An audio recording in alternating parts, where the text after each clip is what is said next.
Good morning. Welcome to the north of Canada. We are at the top of an island, Newfoundland, headed today to St. Anthony, a town in the north of Newfoundland, small little place. And walking around, there's a adorable little lighthouse over here. As you can see, there's still the remnants of some icebergs floating by. There's a lighthouse. This is kind of a very pointy, I guess, way to put it, peninsula up here at the top. It'd be very easy to run aground if that thing weren't there. We've been able to avoid all the big chunks of ice like that. They're getting rarer as we head back out to the west. Finally made it back to North America. As you can see off in the distance, there's still some snow-capped peaks in the town of St. Anthony just there. It's interesting to be back in North America after all this time. I wouldn't know it if I didn't know where I was, that's where we were, but it's very nice. There's very few, where we are now, there are very few trees. It's a rugged coastline, much like we just got through seeing in Greenland. And we're off today to see what we could find as we head down the coast of Canada. Beautiful day. It's finally warming up a bit. It's been in the 30s most of the time, and now it's supposed to get up as high as 50. So let's see what we can see. All right. What's it like back in North America? This place is about as just, I'd say, more like where we just came from than most places in the U.S. or even most places in Canada. It's a little warmer, but it's got a nice, beautiful, clean coastline. It's a little more rugged. Some of the spots, there's a few trees here. Some spots look like you could still be in Greenland. Other spots, as you can see here, you've got trees again. Not many, but some. And here's the harbor. We're in St. Anthony, if I hadn't said that already, in Newfoundland. Newfoundland is pretty sparsely populated. See, there's a Canadian flag there. Pretty sparsely populated. It's beautiful. It's not too mountainous, but as you can see over there, there's hills, and it's just very bucolic, let's say. Starting here with this playground, right on the coast, as so many towns seem to have. And then over here, you've got what looks like a town hall, but is not. Hold up.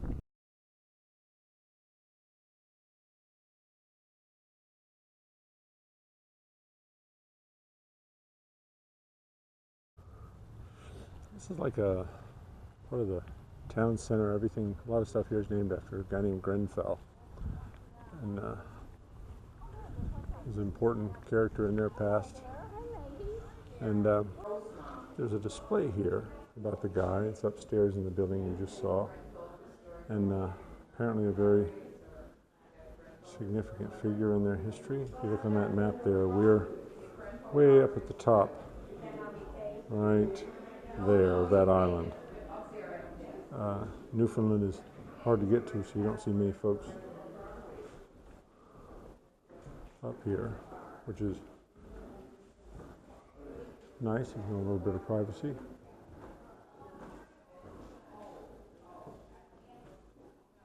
There's the man now.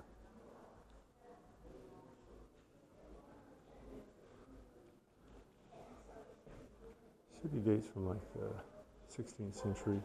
French came in here, pretty good port. There we go. Ambitious and saw an opportunity to build something bigger to help fishing communities on a scale far larger than one traveling doctor could ever do.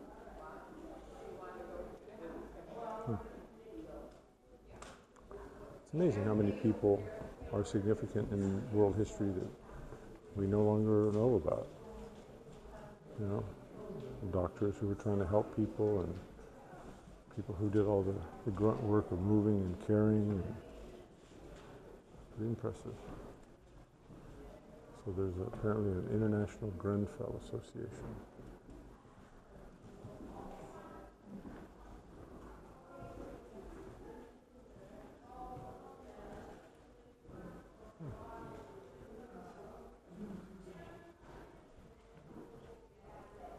Let's see what else we can find.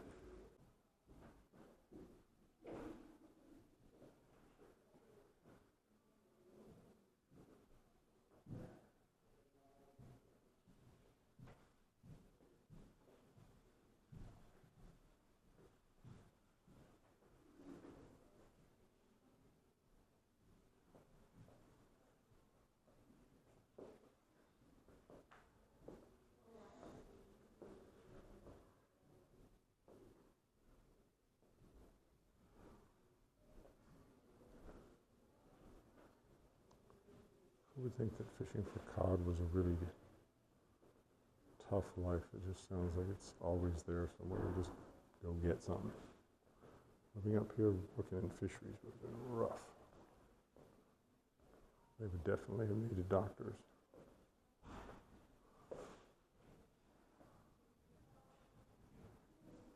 And it's interesting as so many travelers from North America know you can look around here and find things from the last century or two and think that they're old, and then go to other parts of the world where a century or two is nothing, which is a big help when it comes to perspective. You know, how much time do we think we've got? How much time do we think we occupy? How much time should we take seriously?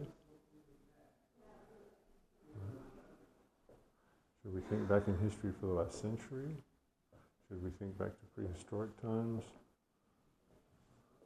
Is there anything gained by knowing that kind of stuff? All the details that people in museums all over the world track, most of us forget or never know about in the first place.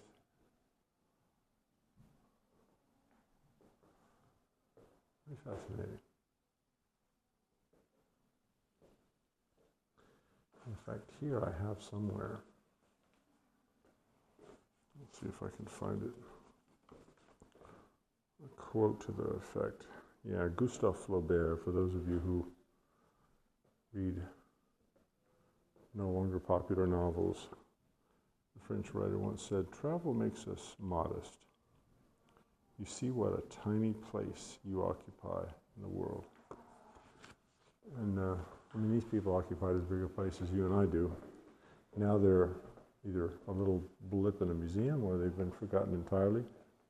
But as long as they had great and rewarding lives, great to them, seems to be what matters most.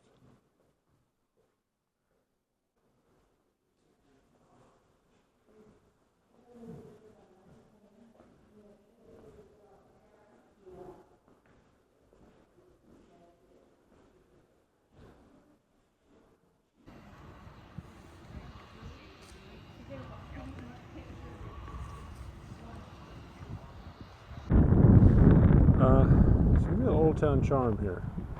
Everything's very quaint. What we'd call Middle America, but this is Middle North America, Middle Canada. It reminds me a lot of the area around Prince Edward Island, not too far from here in Canadian distances, where the house where Anne of Green Gables, the novel, was centered or based. And yeah, it's just comfortable, homey, safe, beautiful place.